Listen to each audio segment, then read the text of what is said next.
Merhaba, Papatya'nın Örgü Dünyası YouTube kanalıma hoş geldiniz. Bugün sizlerle beraber belki de daha önce hiç görmediğiniz çok şık ve çok güzel bir örgü modeli çalışacağız. Arkadaşlar bu modelle neler yapabiliriz derseniz bu modelle özellikle çok güzel yelek olur, şal olur, etol şal yapabilirsiniz, çantalarınızda kullanabilirsiniz. Sizler nerede istiyorsanız rahatlıkla kullanabilirsiniz. Şöyle alt tarafını da göstermek istiyorum. Hemen kullandığım ipten bahsetmek istiyorum. Alize Angora Gold şal ipi kullandım. Pırıltılı şal ipi kullandım. Kullandığım tığ numarası ise 1.75 milimlik tığ kullandım arkadaşlar. Şimdi size göstereceğim.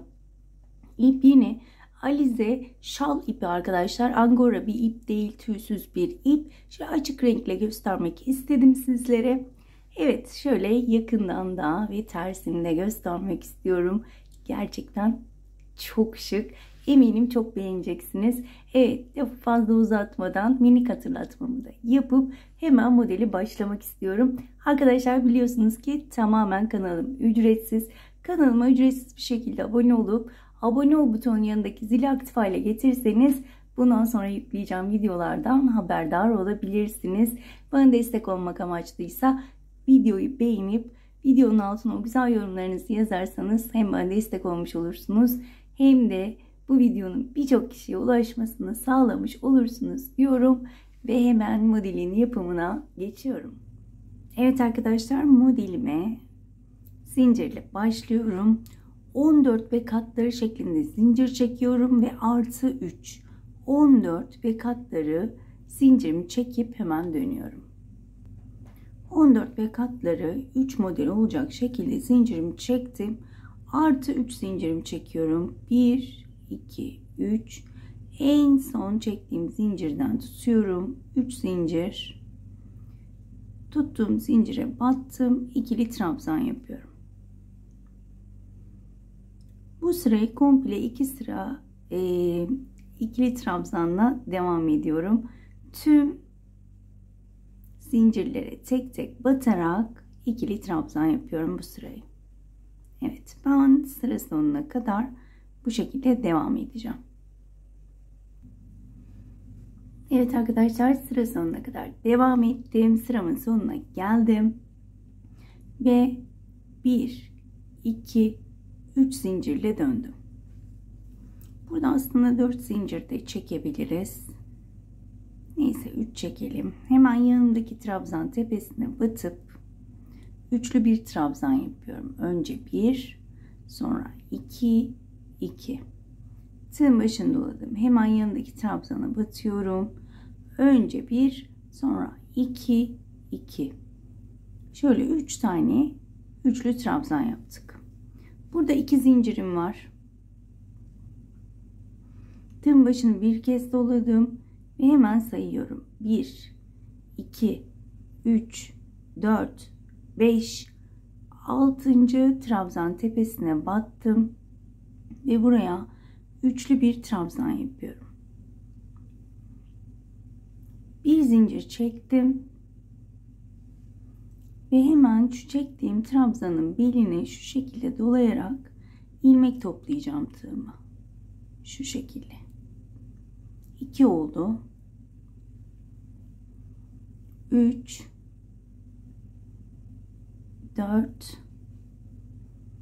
5 ve 6. 2 4 6 ilmeğim var. İkişer ikişer kapatıyorum.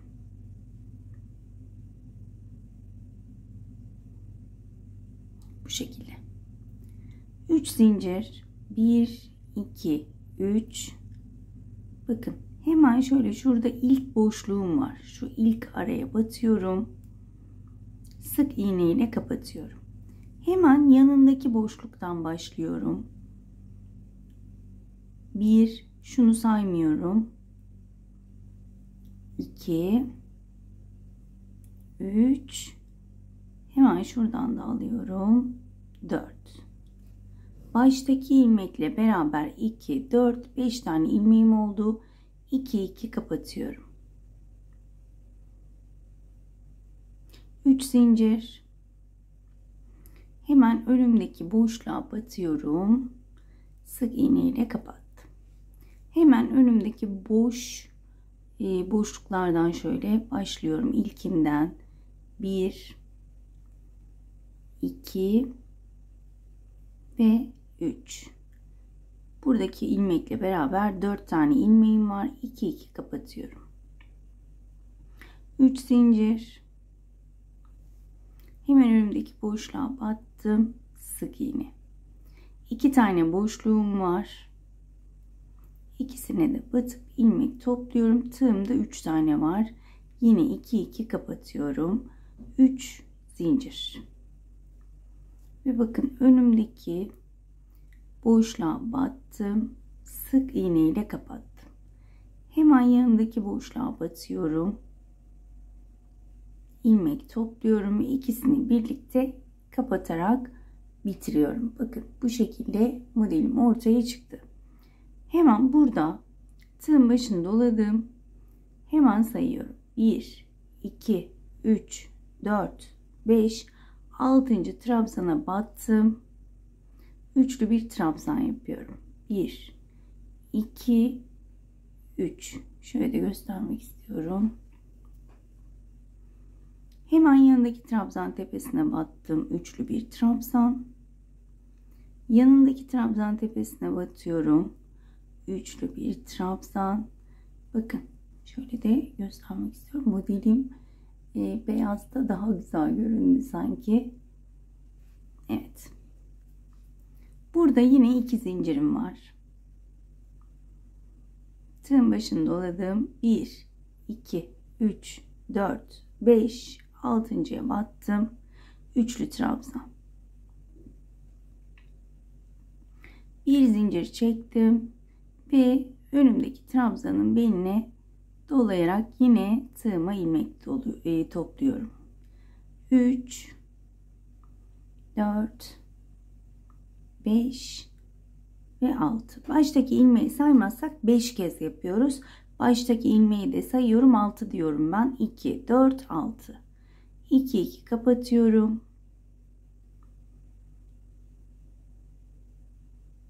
3 zincir. Tekrar bakın. Önümdeki hemen boşluğa battım. Sık iğne. Yanındaki boşluğa battım. İlmek topladım.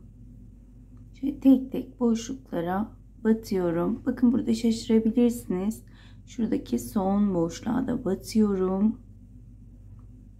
2, 4, 5 ilmeği ikişer ikişer kapatıyorum. Burada 3 zincirimi çekip pıtırcık yapmayı unutmuyorum. Hemen önümdeki boşluğa battım. Sık iğne ile kapattım.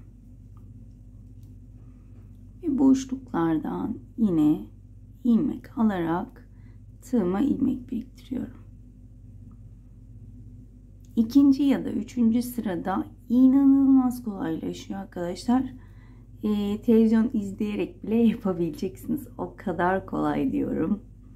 İlk böyle biraz seyredince karmaşıkmış gibi geliyor. Ama 3. sıradan sonra artık kolaylaştığını göreceksiniz. Evet.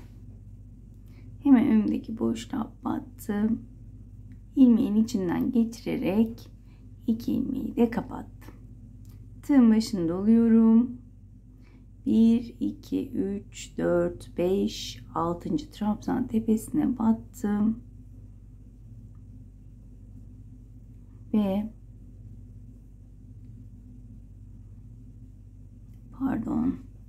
üçlü trabzan yapacaktık. Şöyle 1, 2 ve 3. Yine aynı şekilde 2 zincir çektim. Tığın başını doladım. 1, 2, 3, 4, 5, 6.'ya battım. Üçlü trabzanımı yaptım. Ve hemen buraya bir zincir çekiyorum. Ve modelimi yapıyorum. Yine aynı şekilde şu iki modelde de yaptığımız gibi buraya da modelimi yapıp dönüyorum. Evet arkadaşlar, ben hemen modelimi yaptım. Tığın başını doluyorum ve sayıyorum. 1, 2, 3, 4, 5, 6.'ya batıyorum. Üçlü bir trabzan yapıyorum. Hemen yanındakine battım. Üçlü bir trabzan. Hemen onun yanındakine batıyorum. Üçlü bir trabzan yaparak sıramı bu şekilde bitiriyorum. İstediğiniz uzunluğa gelene kadar bu şekilde devam edebilirsiniz. Ben bu şekilde 3 modelde göstermek istedim. Evet. Yine 3 zincirle yukarı çıkıyorum. 1, 2, 3. Trabzanlarımı unutmuyorum. Yine trabzanların üzerine 3 tane üçlü trabzan yapıyorum.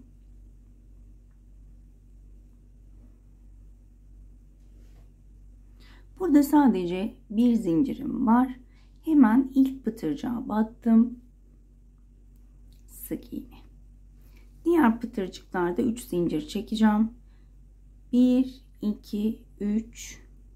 Önümdeki pıtırcığa battım. Sık iğne. 1, 2, 3. Önümdeki pıtırcığa battım. Sık iğne. 1, 2, 3. Önümdeki pıtırcığa batıyorum ve sık iğne yapıyorum. Burada 1, 2, 3 de çekebiliriz. Buradaki arkadaşlar kasmaya bağlı 3 de çekebiliriz, 4 de çekebiliriz. Ben burada 4 tane çekiyorum. Tığın başını doladım. Hemen ilk trabzan tepesine batıyorum. Üçlü trabzan. İkinciye battım. Üçlü trabzan. Üçüncüye battım. Üçlü trabzan. Evet. Burada yine diğer modele geçerken sadece bir zincirim var. Hemen önümdeki pıtırcığa battım. Sık iğne. 1, 2, 3 zincir. Önümdeki pıtırcığa battım. Sık iğne. 1, 2, 3. Önümdeki pıtırcığa batıyorum. Sık iğne yapıyorum. Tüm pıtırcıklara 3'er tane zincir çekerek tek tek batıp sık iğne yapıyorum. Burada 4 zincir. 1, 2, 3, 4. Dediğim gibi kasmaya bağlı 5 dahi çekebilirsiniz. Hemen trabzan tepelerine geldi. 3 tane üçlü trabzan yapıyorum. Trabzan tepelerine. Şöyle göstererek yapmak istiyorum. Sonuncuya battım. Ve şöyle de göstermek istiyorum. Bakın. Modelimin güzelliği ortaya çıkıyor. Burada sadece bir zincirim vardı. Az önce dediğim gibi 3'er tane. İlk pıtırcığa bir zincir, diğer pıtırcıklara 3'er zincir çekerek batıp sık iğne yapıyorum. 1, 2, 3 ve son olarak burada 4 zincirim var. 1, 2, 3, 4 ve bakın en son trabzanlarıma da 3'er tane üçlü trabzan yapıyorum. Modelim 2 sıradan oluşuyor. Bir model sırası, bir de bu şekilde sık iğne ve zincir sıramızdan oluşuyor. Şimdi bu sıradan sonra tekrar model sıramıza geldik. 3 zincirle yukarı çıktım. Modelimi çevirdim. Çektiğim zincirle beraber 3 tane üçlü trabzan. Burada ne yapıyorduk? 2 zincir çekiyoruz her zaman. Şimdi bu sıradan sonra, yani yapacağımız sırayla birlikte tüm sıralar bu sıra gibi olacak. 2 zincir, tığın başını doladım. Bakın, ilk şu sık iğne değil, ikinci sık iğne. Şöyle bakın, bir tane kutucuğu atlayıp hemen yanındaki sık iğneye batıyorum. Üçlü trabzan yapıyorum. Bu şekilde. Bakın, bir kutu atladım, hemen buraya battım. Bir zincir çektim ve yine tığıma ilmek topluyorum. 1, 2, 3, 4 ve 5. Baştaki ilmekle 6 oldu. Bunu öğrendik zaten. Az önce 2 kez göstermiştim. Yine de şöyle yapmak istiyorum. 1, 2, 3. Hemen ilk baştaki boşluğa battım. Daha sonra tek tek tığıma boşluklara batarak ilmek topluyorum.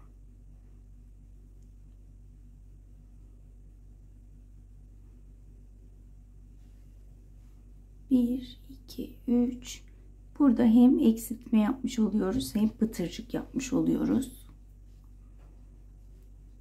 Yine boşluklara batarak devam ediyorum.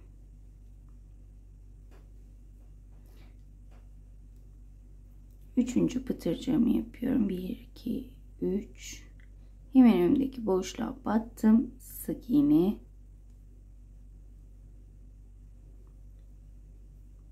Üç ilmeği de 2 2 kapatıyorum. Son pıtırcığımı yapıyorum. Ve sadece bir tane boşluğum kaldı. Ona battım. İlmeği tığımda bıraktım ve 2 ilmeği de aynı anda topladım. Şimdi burada hiç zincirim yok. Tığın başını doluyorum. Bakın burada trabzan tepelerim var. 3 tane üçlü trabzanımı yapıyorum. 1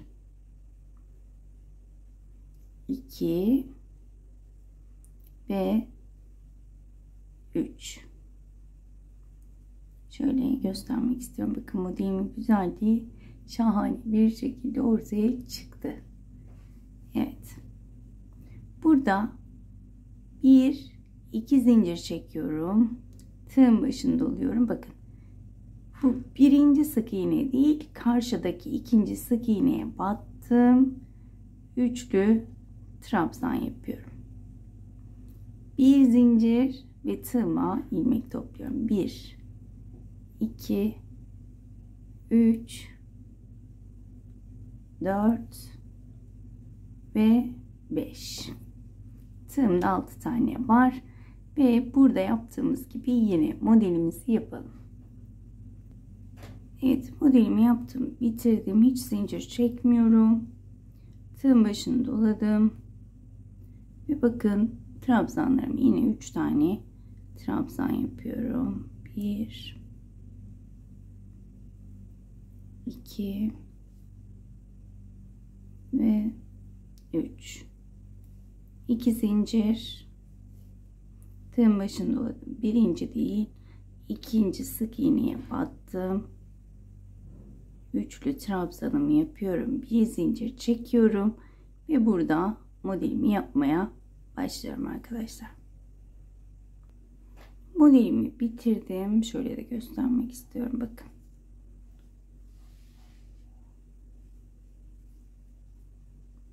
Tığın başını doluyorum. Hemen trabzan tepelerini yapıyorum. Trabzan tepesine batarak trabzanlarımı yapıyorum. Trabzanlarımı yapıp geriye dönüp tekrar trabzanları yapıp dönüyorum. Geriye döndüm. Trabzanlarımı yaptım. Bir zincir çektim. Hemen önümdeki pıtırcığa batıp sık iğne. 1 2 3 zincir, önümdeki pıtırcığa battım, sık iğne. 1 2 3 ve bu sıralardan sonra hep aynı arkadaşlar. Burasını az önce yapmıştık zaten. 3 tane zincir, sık iğne ve burada 1 2 3 4 zincir ve üçlü trabzanımı yapıyorum. 1 2 ve 3. Bir zincir, ilk pıtırcığa battım, sık iğne. Bu şekilde sıra sonuna kadar devam edelim. Sıramın sonuna gelmek üzereyim. Yine 4 zincirle tığın başını doladım ve kenar trabzanlarımı yapıyorum. 3 tane üçlü trabzan. Evet arkadaşlar, bu şekilde istediğiniz uzunluğa gelene kadar örebilirsiniz. Şöyle göstermek istiyorum. Bakın yine başlangıcını şurada göstereyim. Kafanız karışmasın. 1, 2, 3 zincir çektim. Yanındaki zincire battım. Yine kenar trabzanlarımı yapıyorum. Burada ne yapıyorduk? 2 zincir çekiyorum. Tığın başını doladım. Bakın ilk sık iğne değil, ikinci sık iğneye batıyorum. 3'lü trabzan yaptım. Bir sık iğne yaptım. Hemen buraya modelimi kuruyorum. Yani şuradaki ikinci sıranın aynısı arkadaşlar. Artık bu şekilde ilerleyeceğiz. Çok da videoyu uzatmak istemiyorum. Şöyle. Şimdi hemen bitiş sırasını göstermek istiyorum. Diyeceksiniz ki bu şekilde mi bitireceğiz? Eğer şal yapmak istersek veya vesaire başka bir şey yapmak istersek diye hemen bitiş sırasında şöyle göstermek istiyorum. Bakın yine 3 tane üçlü trabzanımı yaptım. Tığın başını doladım. Şu aradaki boşluğa 1, 2, 3. Buradaki trabzanlar yine tamamen size kalmış. Hatta burada ikili yapalım. Şuradaki trabzanları da üçlüydü buradakiler. Şöyle ikili trabzanımı yapayım. 3 tane. Boşluklara da şöyle 3'er tane, 4'er tane kasma durumuna bağlı yapabilirsiniz. 3 tane buraya yaptım. Hemen boşluğa geçiyorum. Önümdeki boşluğa 3 tane.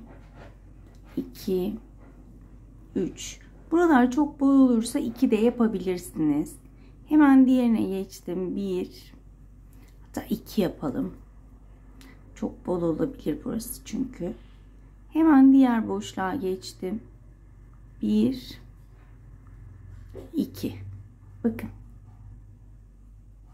Daha sonra trabzan tepelerine yine 3 tane. 1, 2 ve 3.